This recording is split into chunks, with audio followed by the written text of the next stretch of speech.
mengondisikan ini ya. Kemudian tangan juga sudah disiapkan, baju sudah dilipat, kacamata sudah dibuka, jam tangan sudah disimpan, dan sekarang kita akan coba praktekkan dengan menggunakan keran terlebih dahulu.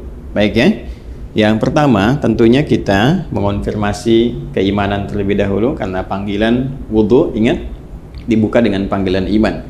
Dan saya terangkan di pelajaran sebelumnya bahwa panggilan iman itu mengonfirmasi lurusnya niat kita, lurusnya tujuan ibadah kita yang dilakukan karena Allah Subhanahu wa Ta'ala. Karena itulah konfirmasinya bersumber dari hati kita, dalam jiwa kita. Kita niatkan ibadah kita ini, wudhu kita ini ditujukan ya untuk beribadah kepada Allah Subhanahu wa Ta'ala dengan bahasa hati kita. Boleh dengan menggunakan bahasa masing-masing, misalnya saya berniat wudhu untuk menghilangkan hadas karena Allah Subhanahu wa Ta'ala. Dan kalau ingin menggunakan bahasa Arab juga di hati kita, seperti orang Arab juga tentunya menggunakan bahasa Arab, kita menggunakan bahasa Indonesia, boleh-boleh saja di hati kita. Misalnya kita menyatakan bahwa nawaitul wudhu'a li raf'il hadathi, misalnya al-asghari lillahi ta'ala, boleh ya. Kemudian lisan mengucapkan bismillahirrahmanirrahim. Jelas ya? Nah, kita ingin mengambil versi lengkapnya terlebih dahulu. Versi lengkap tentunya ini terkait dengan sunnahnya juga. Kan kalau yang pokok itu ada 4, seperti kita uraikan di pertemuan yang lalu. Kemudian versi lengkap ini kita bisa ambil versi yang dicontohkan langsung oleh sahabat Utsman bin Affan radhiyallahu ta'ala anhu, yang mengambil pelajaran dari contoh wudhunya Nabi sallallahu alaihi wasallam. Nanti bisa dilihat di Sahih Al-Bukhari ya, di Sahih Al-Bukhari topik yang keempat, Kitabul Wudhu, subtopik yang ke-23. Baik, sekarang kita akan coba memulai praktek, dan tentunya tadi sudah kita sampaikan memulai dengan niat ya. Kemudian mengucapkan bismillahirrahmanirrahim. Nah, ingat betul baik-baik bahwa Islam seperti diuraikan di pertemuan yang lalu sangat perhatian detail terhadap segala hal, terutama aspek-aspek yang melahirkan manfaat.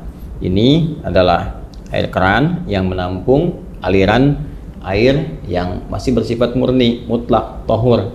Jadi ini sangat bermanfaat. Karena itu tidak diperkenankan untuk membuang-buang air ya.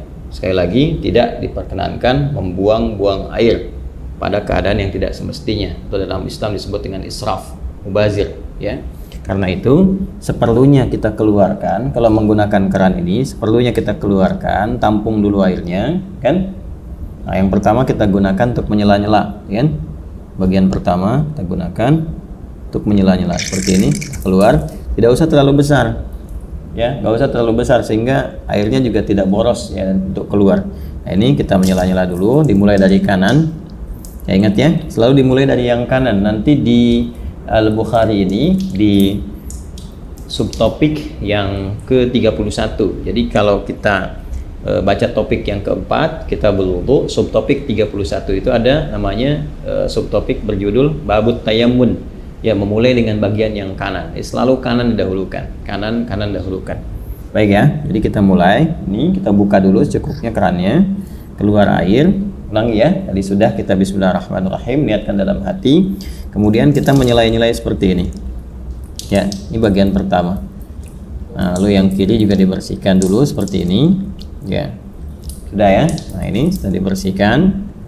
Nah, ini sunnah ya, sudah sunnah yang pertama kita lakukan, karena yang pertama niatkan mengikat pada rukunnya, pokoknya. Jadi ada pokok yang terkait dengan konfirmasi keadaan hati kita. Rukun yang pertama niat kan. Nah, kemudian dikonfirmasi di lisan dengan bismillahirrahmanirrahim. Lalu setelah itu kita masuki sunnah-sunnah, memulai dengan sunnah berwudu. Tadi sudah menyela-nyela dulu, ini membersihkan bagian jemari-jemari dan telapak ya. Baik, sehingga keadaannya bersih sebelum membersihkan yang lain. Baik, selesai. Kemudian langsung untuk berkumur-kumur kita ambil. Nah, biasanya saya melakukan seperti ini. Kalau sudah ngambil seperti ini ya. Nah, ini ghurfah namanya. Ghurfah itu dengan satu genggaman ya, cedukan seperti ini. Genggaman atau cedukan seperti ini. Nanti biasanya kalau saya suka melakukan untuk menghemat itu, begitu dibuka sudah cukup ini ya. Lalu saya akan tutup terlebih dahulu, tutup. Nah, sehingga air tidak terus mengalir ya. Jadi langsung kita kumur-kumur.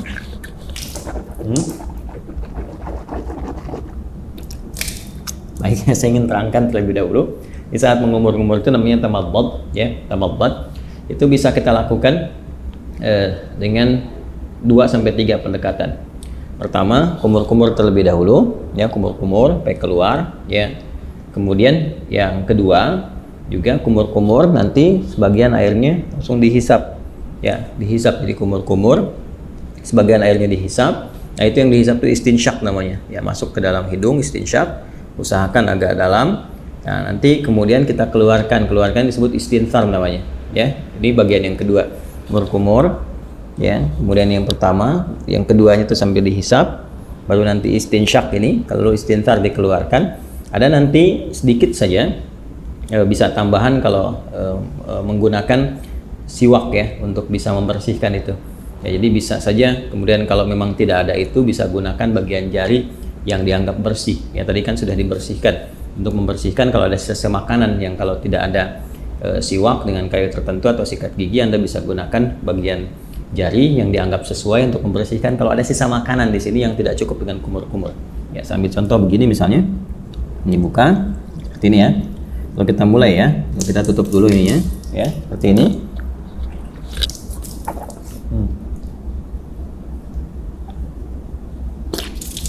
Gitu, ya. Nah, ini untuk yang sikat giginya atau membersihkan bagian sisa makanan, sehingga kalau sudah makan, ya, tidak sempat juga sikat giginya, nanti kita bisa bersihkan dengan bagian jari yang sesuai. Ya, itu untuk kondisi-kondisi tertentu. Saya ulang, ya. Nanti setelah itu istinsyaknya nanti bisa terpisah. Kalau bisa bersamaan juga bagus. Ini sambil istinsyak kan, nanti dikeluarkan. Ya, kita ambil contoh, ya. Yang simple dulu. Ini ambil begini. Ya, kita kumur-kumur.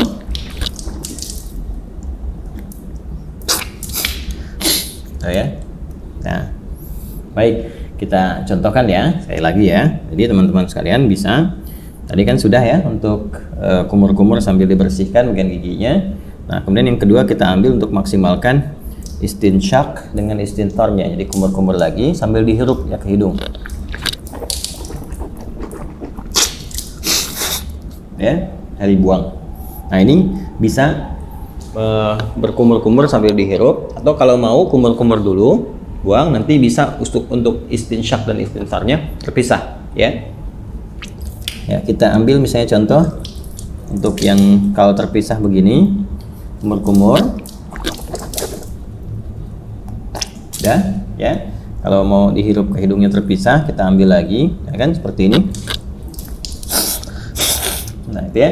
Nah, ini manfaatnya kalau dipisah ini kayak semacam ada pilek, ya, pilek atau virus tertentu berkumpul. Nah, ini biasanya lebih spesifik untuk membersihkan wilayah hidung, sehingga ketika ditekan itu istintharnya ini bisa dipijit salah satunya bergantian untuk dikeluarkan, ya, sehingga kotoran yang ada di hidung itu bisa keluar.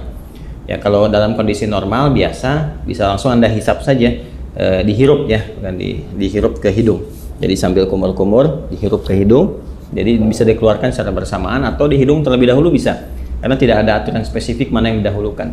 Apakah di mulut dulu atau di hidung dulu. Jadi kalau Anda ingin keluarkan yang di hidung dulu boleh. Misal begini.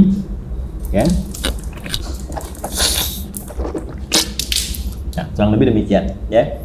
Atau yang di mulut dulu baru di hidung, nggak ada masalah. Tergantung kondisional saja. Karena sifatnya tamadmad dulu baru istinsyak. Itu yang urutannya. Jadi kumur-kumur dulu, baru dihirup. Adapun cara mengeluarkan tidak spesifik diatur. Ya, tapi kalau ingin berurutan boleh dari mulut keluar, baru hidung. Terus kalau kondisi ingin membersihkan spesifik khusus, boleh dipisahkan. Kumur-kumur, ya, kemudian dilepas, baru kemudian khusus untuk yang hidung untuk memudahkan yang di dalam itu keluar. Hikmahnya kan mengeluarkan yang kotor. Jelas, ya? Baik. Bisa dipahami, ya, teman-teman sekalian? Nah, jadi itu untuk yang pertama, kumur-kumur. Sekali lagi, buka kerannya. Saya ulang, ya. Kerannya buka, ambil air gorfah namanya, segenggaman seperti ini, ya. Kemudian kalau sudah cukup, tutup ini supaya tidak mubazir. Kumur-kumur, itu, ya, jelas, ya. Nah, baru kemudian dicuci kembali, disiapkan.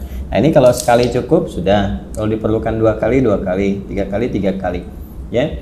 Dan ini tadi penggunaan jemari sekali lagi, ya, untuk menegaskan atau menghilangkan bagian bekas-bekas kalau ada makanan dan sebagainya yang kalau sekiranya tidak memungkinkan untuk gosok gigi atau membersihkan. Jelas, ya? Baik, lanjut. Dari sini saya tes air dulu. Kemudian kita buka kembali. Nah, sekarang masuk ke bagian yang pokok. Ya, buka lagi, masuk begini, bagian yang pokok. tutup, baru ke wajah. Nah ini yang ingin saya contohkan, bagian pokok yang paling utama itu. Ini ghasala itu ambil airnya, tumpahkan di wajah begini. Ini lihat ya yang telunjuk gini, seperti ini. Nah ini bagian jempol yang di sini belakang. Kemudian langsung ke bawah. Nah ini yang diselai-selai di janggutnya. Ya, maksudnya apa? Supaya meresap air ke pori-pori karena melewati janggut ke dalam sini. Kalau nggak ada janggutnya bisa langsung dibasuh ke dagu ya sini. Nah jadi ini satu, kalau dirasakan belum cukup keseluruhannya, ambil lagi begini. Ya, terus seperti ini. Kemudian tutup dulu. Ya, terus seperti ini. Ya.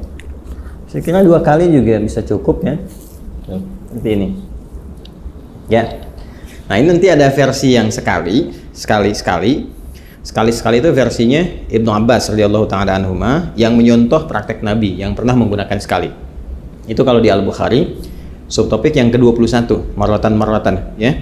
Babul wudu, judulnya itu Babul wudu marratan. Bab pembahasan tentang wudu yang sekali basuh ya. Kemudian nanti yang versi yang keduanya, subtopik 22, itu yang versinya Abdullah bin Zaid. Babul wudu marrataini, 2 kali. Ya, kemudian versi yang Utsman bin Affan radhiyallahu taala anhu, yaitu yang subtopik 23. Itu yang 3 kali, talatan. Nah, versi yang dimaksudkan itu adalah pengalaman sahabat-sahabat mulia ini melihat wudunya Nabi untuk memanfaatkan air, dan juga terkait dengan luasan cakupan ya, apakah tercakup nggak dengan air itu kepada bagian-bagian yang harus dibasuh atau diusap dalam wudhu itu. Prinsipnya demikian. Jadi boleh sekali-sekali, 2 kali, atau 3 kali, dan mendahulukan yang kanan. Ingat ya, mendahulukan yang kanan. Ada namanya sebab yang pernah juga saya utarakan, yang nomor 31 subtopiknya babut tayammun.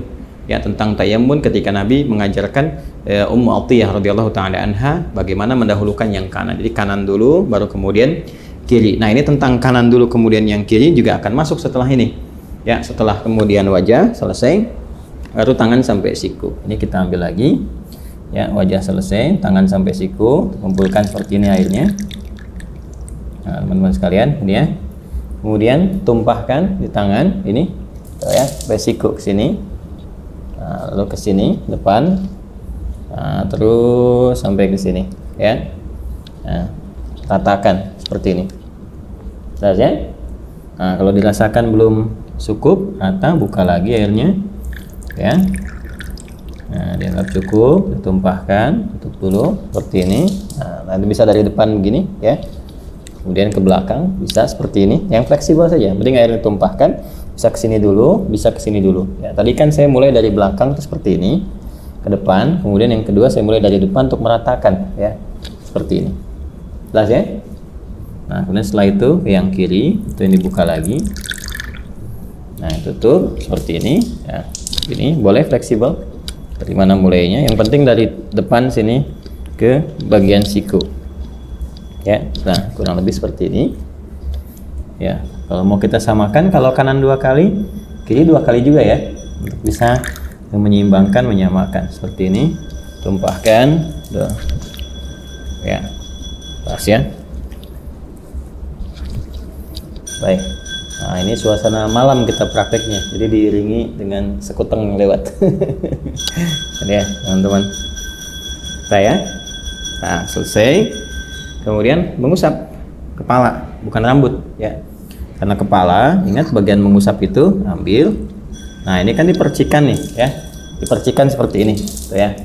Nah, jadi kita pun nggak harus terlalu banyak ngambilnya. Saya ambil secukupnya, percikan, dan nah ini untuk kepala. Kalau dirasakan nggak ada masalah, dari depan ke belakang seperti ini. Ya, kita boleh balikan lagi begini, atau cukup ke belakang juga begini, nggak ada masalah. Ya. Lalu versi pertama langsung ke telinga begini. Ya, langsung ke telinga. Ingat yang telunjuk ini bagian dalam begini, yang jempol ini bagian belakang di sini. Ya, seperti ini. Bisa seperti itu, atau kita dahulukan dulu kepala misalnya. Ya. Nah, kemudian nggak terlalu banyak ya, cipratkan begini. Nah, usapkan misalnya begini. Nah, ya. Setelah kita rasakan cukup untuk bagian kepala, boleh ditarik lagi ke depan, boleh, atau boleh cukup begini saja, sah. Ya, atau kalau ada kesulitan tertentu bagian kepala, dahulukan bekat ubun-ubun, Atau nanti kalau ini bermasalah sakit bisa sisi-sisi yang lain termasuk kepala. Setelah itu ambil air lagi, ya kan? Baru kemudian membasuh telinga seperti yang tadi dicontohkan, bagian depannya menggunakan telunjuk di sini, belakangnya menggunakan jempol. Jelas ya? Baik, berpindah ke kaki. Nah, ini penting juga karena nanti ada hadis spesifik ya terkait dengan bagian kaki ini, khususnya kotoran-kotoran yang melekat di kuku, ya, kuku bagian jempol ini, ya, di sebelah sini ujung-ujung ini. Jadi perhatian, ingat kaki sampai kedua mata kaki sampai di sini. Ya, jadi kita bisa ambil lagi airnya seperti ini, ya. Kemudian cukup gini. Nah, biasanya saya bagi 3 bagian. Yang pertama saya tumpahkan, basuh ini dulu. Nah, setelah ini, nah kemudian bagian depan kita bersihkan dulu begini. Ini ya. Nah, udah seperti ini ke belakang, dan tentunya bagian belakang tidak mendapatkan porsi air yang cukup ya. Walaupun mendapatkan bagian tertentu untuk mengusap, tapi ini lebih bersih untuk bagian depan pertama. Jadi yang kedua, nah ini kita bisa sempurnakan bagian belakangnya seperti ini. Nah, ini ya. Majukan lagi ke depan, ini. Nah, 2 pun sudah cukup sebetulnya, ya. Kalau dirasakan kurang bisa dengan 3. Selanjutnya yang kiri, seperti halnya yang kanan tadi. Kita ambil, ini ya. Nah, ini seperti ini. Saya suka menggunakan kelingking karena lebih fleksibel untuk menyela-nyelanya. Ini dibersihkan di sini, ya, ini. Lalu ke belakang. Nah, kemudian disempurnakan. Ambil lagi, kita tumpahkan seperti ini. Ya. Dah, selesai. Nah, ini selesai, ya. Setelah selesai, dah. Kita diusahakan menghadap ke arah kiblat, kita detik sini. Ya, lalu kita berdoa. Doa yang sudah pernah diajarkan juga ya, syahadatain dulu, asyhadu an la ilaha illallah, asyhadu anna muhammadar rasulullah, ya kan? Allahumma ja'alni minat tawwabin wa ja'alni minal mutatahhirin. Ya, kalau kita ingin supportkan doanya supaya dengan kita taubat, kemudian juga kita bersuci ya, ya Allah jadikan aku termasuk orang taubat. Berarti ini tadi kita sambil evaluasi. Kayaknya ada ulama juga yang menyarankan sambil saat dibasuh ini, kan? Nadhafah ini kan nadhafah nih luarnya, nadhafah. Ya, tapi juga harus ada al-husnu wadhiya. Sifat husnu wadhiya itu yang dimaksud dengan taharahnya. Bersih luarnya, suci dalamnya. Ini yang disyarat Nabi di hadis Muslim. Begitu jatuh air wudhu itu, jatuh pula dosa-dosa yang melekat kepada fungsi-fungsi organ tubuh yang digunakan itu. Jatuh. Nah, jatuhnya ini dengan taubat. Jadi kita merasakan ini ada yang salah nih sebelum wudhu nih ya, supaya hilang kesalahan itu. Makanya ada ulama yang mengajarkan evaluasi saat dibasuh itu, merasakan dalam diri, minta sama Allah supaya digugurkan dosa yang ada di wajah, gugurkan dosa yang ada di tangan, macam-macam. Dalam hati kita bisa meminta dengan bahasa kita, ya Allah, gitu kan, mohon hilangkan kesalahan-kesalahan yang melekat atau kebiasaan buruk pada tangan, pada wajah sebelumnya ya, dan sampai dengan ke ujung kaki. Itu dalam hati kita bisa meminta, tidak ada masalah di situ, karena ada unsur taubat di dalamnya. Jadi begitu selesai kita berdoa, kita mohon kepada Allah, digolongkan pada orang-orang yang taubat, kemudian juga yang terbiasa bersuci. Mutatahhir itu biasa bersuci. Jadi begitu wudunya misalnya batal, suci lagi, sehingga terjaga dalam kebaikan. Karena prinsip wudu itu kan menjaga diri dalam kebaikan. Oke? Baik, selesai ini dengan menggunakan versi kran, ya, gunakan versi kran.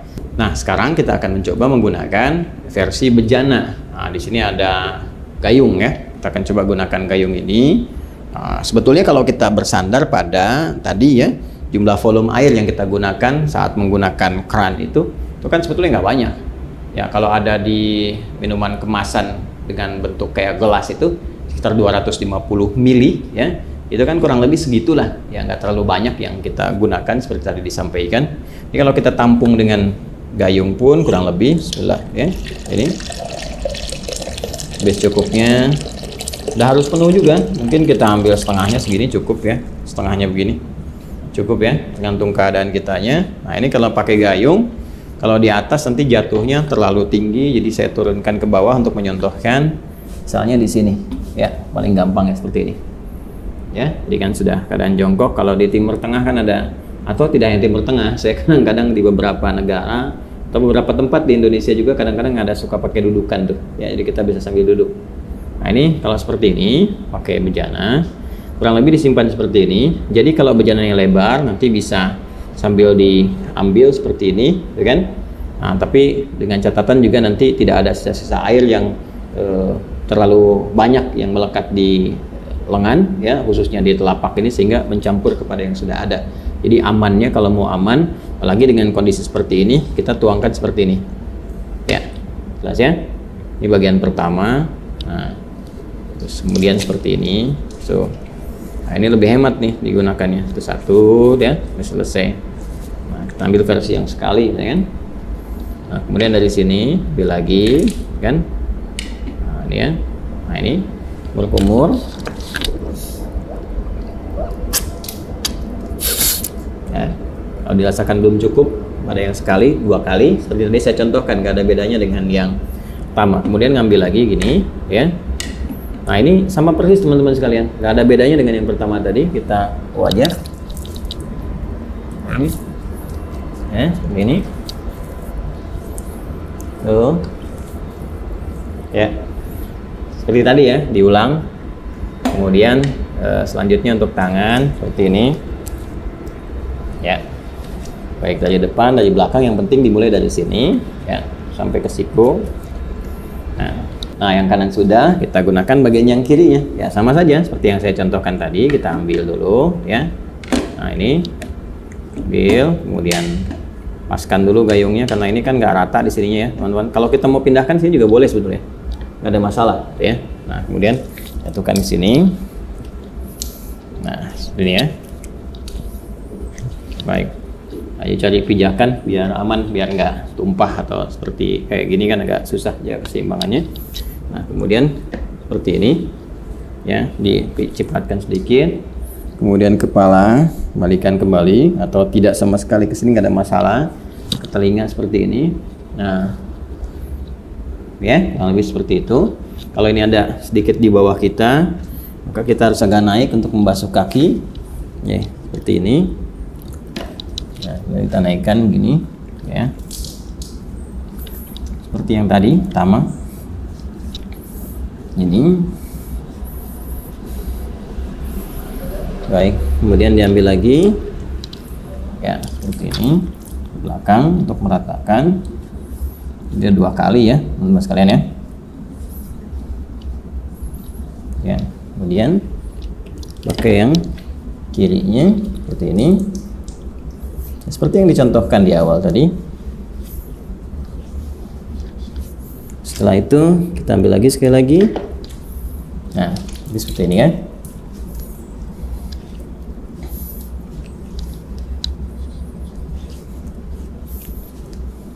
Baik.